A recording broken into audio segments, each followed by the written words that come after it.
Mind control. Bullying is all about mind control, isn't it?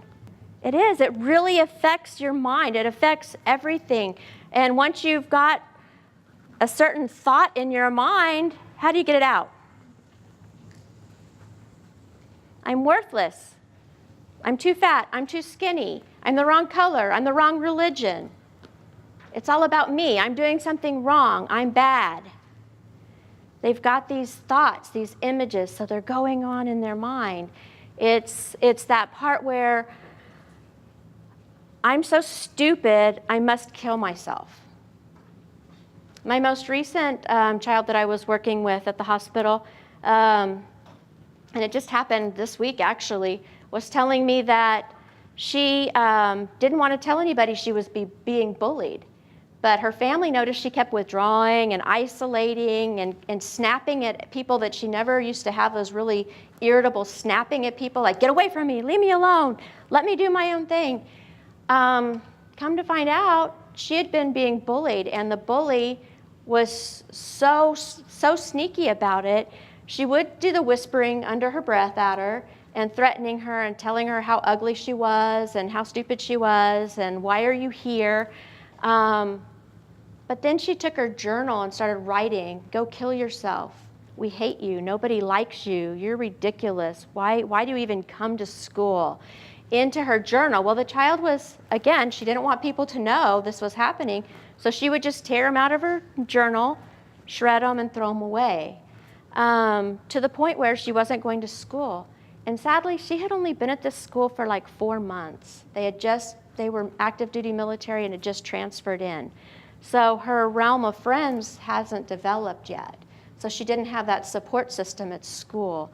And so her mindset was, I'm just going to kill myself. I'm done. I'm not going to do this. She thinks I'm ridiculous. She hates me. I'm ugly. I've got to go kill myself. And she had the plan. She was like, I'm just going to go through with this. I know what I can do. What is a girl's most popular way of committing suicide? Pills. Yeah. And she knew where to get them and how to get them, so we had to keep her safe with that while helping the family realize this was going on at school. You know how many people it took to bully her to feel that way? 1. When I started questioning her about her other classes, about her teachers, everything, this one person. So it just takes that one person to cause that much damage in a child's life. And it could be anywhere. She got away with it, like writing in the journal, because it was hidden. For our bullies, though, they also have that feeling of not taking responsibility. So what do you think their key phrase is? He made me so mad I had to punch him. You ever heard that? Somebody makes you some way?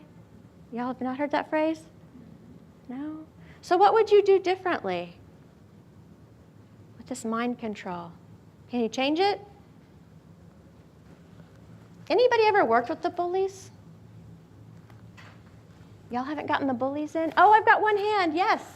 What's that like, working with the bully? Well, I've worked with a 5-year-old. A 5-year-old bully. So possibly a little different. Let me come back so I can hear you. Sure. Yes.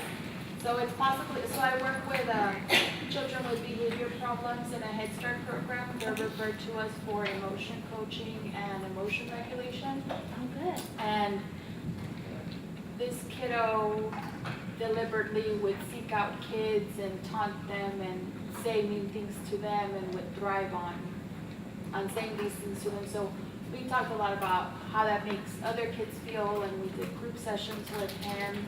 And I'm still working with him, but hopefully we see some positive results. All right, so it sounds like you've got the 5-year-old bully in Head Start program who would pick out children to pick on and be cruel to, and they're working on building the emotional intelligence on this child and understanding of how that's affecting others. A lot of times you notice that especially when they're little, they don't tend to have very many friends.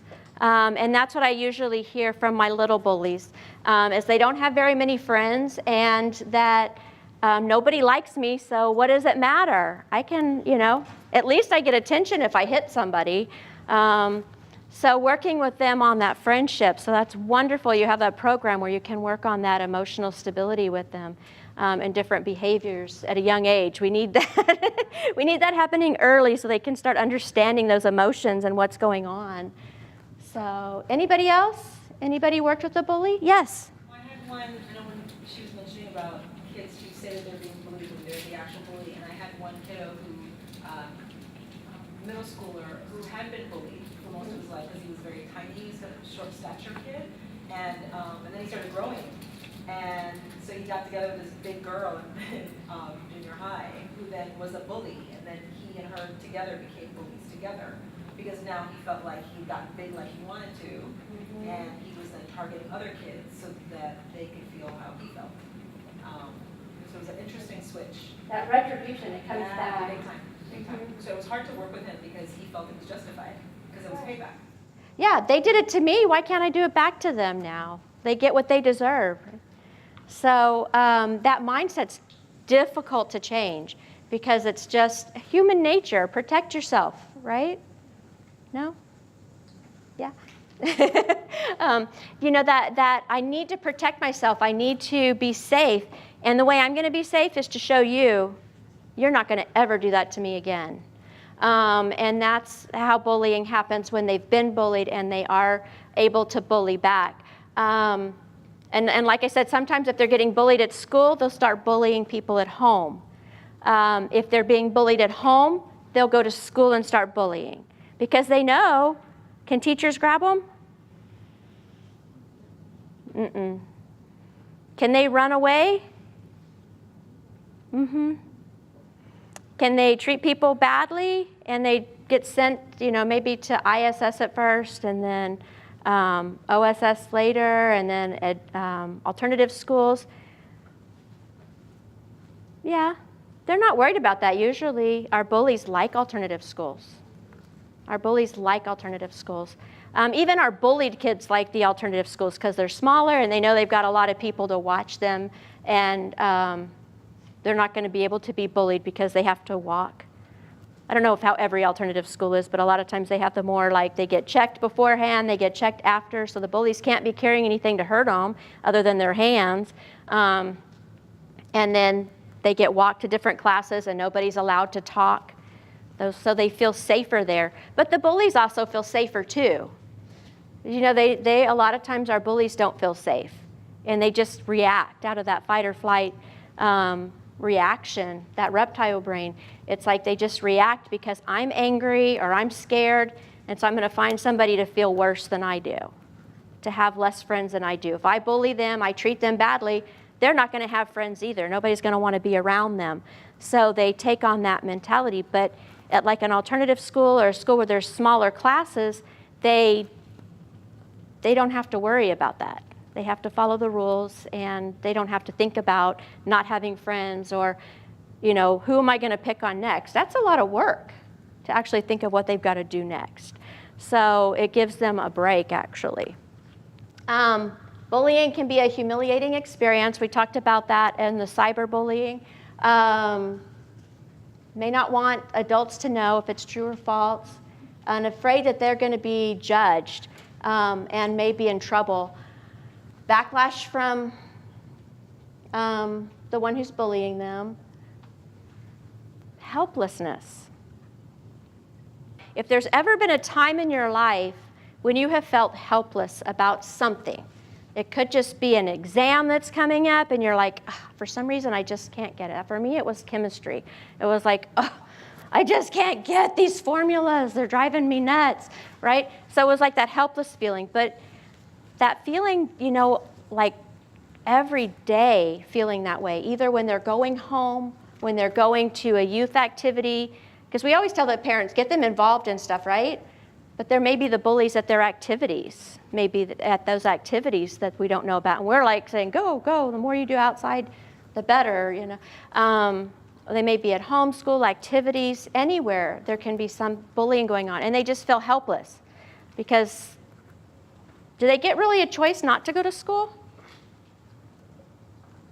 Not really. They have to go to school, or the police get involved. Some kind of legal action starts happening.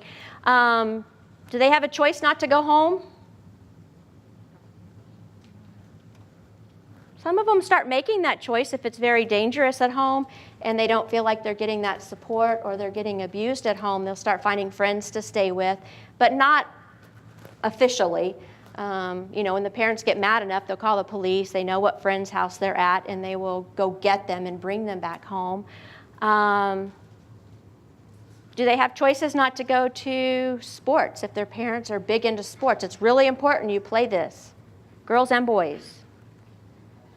Do they have that choice? They can injure themselves. You can see children injure themselves so they don't have to go to those sports. So, that helpless feeling can be around them at any time. Because we hope they aren't hurting themselves just to get out of home or school or sports. Do any of you get to work with the parents? I know a couple of you said you do get to work with the parents. When children are being bullied, this is super important that the parents know, listen to them. It's super important that they feel heard. A lot of time our children just feel like they're not being heard. How many parents want to fix things right away so my kid's not hurting? I don't want my child to be hurting. I don't want that for them. So come up with an answer, right? Oh, so you're being bullied. Okay, let's go talk to someone. Wait, you're not listening. So we have to remind the parents to slow down, let them talk, and more asking questions instead of coming up with an answer right away. Another one, anybody ever told a story about your childhood to your kids or to somebody? Life was rough when I was little, right? It's very important that if their child is being bullied, they don't share their experience at that point. That's not what is important. It's not important that they say how they got through it because it's a different world right now. It's a different society, different environment. So sharing what they did and how they got out of it at that point, the child doesn't want to hear that. They want to be heard. They want somebody to listen to them. Asking them also, what have they done? What has the child done since this has been happening that maybe the parents can help them with? So maybe they have tried to talk to a teacher, and they do have a teacher that they can go to. One young lady that I worked with, I usually work with girls that get bullied, but one young lady, she actually had a teacher that she would go to, and this teacher knew she was being bullied and would just let her stay all day in that classroom. Parents had no clue why she was getting all these absences from the other classes, but she felt safe with that one teacher, and that one teacher knew she could keep her safe in that classroom. So letting the family know, the parents saying, oh, okay, so you do have a teacher that's safe.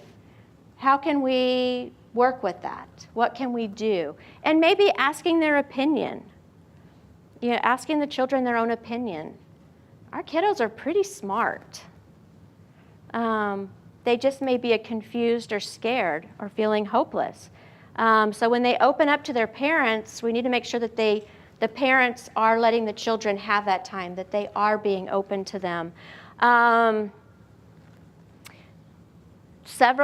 know in our society in San Antonio here, we do have several places that offer groups. Sometimes you can get a peer group away from the school where other people have been bullied. What would that do? I didn't hear. I heard a voice. Help the child not feel alone. Not feel alone. They're not the only one in the world being bullied. So that can help reduce that helplessness. It helps reduce that fear. It's like, oh, it does happen to other people. It's not just me. And I'm not wrong. There's nothing wrong with me. There's something else going on. And so they can start building hope that there's something positive about themselves. How about for parents? Parents need some support too to understand what their child's going through. So sometimes those parent support groups are good, and family counseling to talk through this as well. Keep them busy with things that they're good at. How many people have a hobby? How many people have things that they would like to be able to do at some point?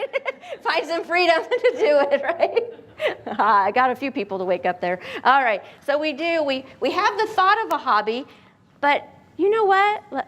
Teach our parents to be the best role models. Like, do what they enjoy and get their kids doing something too. It is hard.